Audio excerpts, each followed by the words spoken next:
Battlefield 1 Domination gameplay. You're looking at the same map that you saw last week, St. Quentin Scar, and as the game mode dictates, you'll be viewing the town section of the map today. It's actually a really good infantry area with a good spread of houses and open areas. It's got a good pathing system that allows the mode to flow round in a circle really nicely from flag to flag. And then the central point becomes kind of like this route where you can cut off the other team, where you can skirt through the buildings and get a flank on if you want to. The footage you're watching here is a great example of that actually. I'm using the Lewis gun, which in my opinion is probably the best looking gun in the game with its top loading drum magazine. And you'll notice that as the streak goes on, more and more mud gets stuck in the grooves of the weapon. It's a really cool little feature, and it's similar to the rain that lands on the weapons. Those small details really do make Battlefield 1 awesome. Now, something that I wanted to talk about today is the movement mechanics in this game, and I think it's really pertinent considering we're looking at domination gameplay, so infantry movement is really important in this game mode. It's been a topic of much discussion over on Reddit, in the forums, and down in the comments as well of my last couple of videos, and I wanted to give you my thoughts and views on it. The movement system in this game feels very fluid, which I think is a good thing first of all, but overall it is very fast. It's much closer to the movement system that was present in Battlefield 3, and it's been improved and worked on even further. You can now climb up tall walls and clamber over them. That's something that you couldn't do before. You'd just be left stuck jumping behind it. And this has presumably been added as a nod towards the act of pulling yourself up out of the trenches. This is a World War I game after all.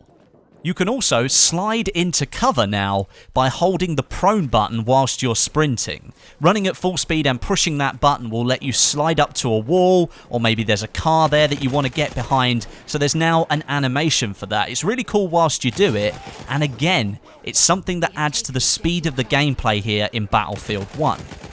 The reason for this speed and increase in movement agility, I think, is overall what the devs have been going for with Battlefield 1, and that's removing all barriers so people can just play the game. These kind of additions lend themselves to an ever-moving style of play. You're never really standing still in Battlefield 1, at least from my experience anyway. It doesn't lend itself to the style of play where you simply stay in one place. You're always encouraged to keep on the move.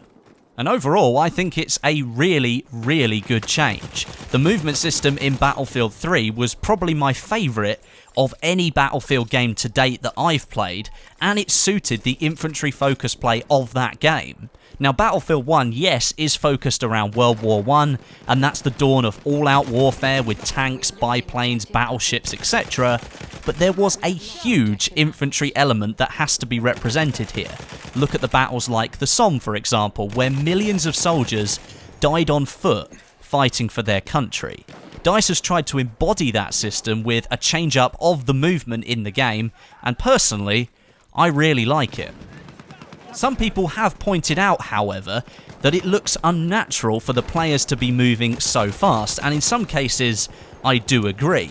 It is worth pointing out, though, that a lot of the footage that you've seen from me, and from a few other YouTubers as well, is that anyone who fiddled with the FOV slider in the settings and pushed it upwards or downwards, the scale was broken. For example here, I'm running at 85 FOV. That's pretty much what I run in every single game, and there is no way that I can look at this footage and tell you it is 85 FOV. It is broken. I don't know if it's just a bug, and I don't know how many other people actually experienced it, but I switched PCs when I was at the capture event and played on another one. Somebody hadn't touched the FOV slider, and the first round that I played looked perfectly fine. It reminded me a lot, actually, of the movement systems from Battlefield 3 and 4, with how fast I appeared to be running. So I think it's a bug that you're seeing, not really that the movement speed is that much faster than Battlefield 4 or Battlefield 3, it just looks like it is because the FOV is broken. In a game mode like Domination, the movement system is a huge factor when it comes to gunfights, as it is an infantry-only game mode. So here, running around the town on Scar, The movement system does feel very satisfying, and in many situations, as I mentioned before, it doesn't hinder you attempting to do something that you want to do. It feels like all of those barriers have been removed. In Battlefield 4, for example, when running away from a gunfight, sometimes you get hit in the back with a couple of bullets, and it always felt like those bullets slowed me down a little bit. Maybe it was just the visual effect on the screen, but it definitely didn't feel as nice as it does here in Battlefield 1. And although the movement might be amazing in infantry only, does that really translate over to the larger game modes? Well, for me, it felt good playing Conquest, but it didn't feel overly different from what Battlefield 4 offers, and in many ways, that's a very good thing, because Battlefield 4's movement system is almost identical to what was available in Battlefield 3. When the game first came out, it was very different, but DICE LA took it upon themselves to update that movement system and give us back what we had in Battlefield 3. But there's just something extra here in Battlefield 1. I've said Battlefield so many times in this video, and it's all those added things that I think make it feel a whole lot nicer to play. I can't quite put my finger on what exactly it is, but it just feels better overall. So that's it, all wrapped up Battlefield 1 domination gameplay. That's pretty much it as well for the exclusive gameplay now. I haven't really got much more.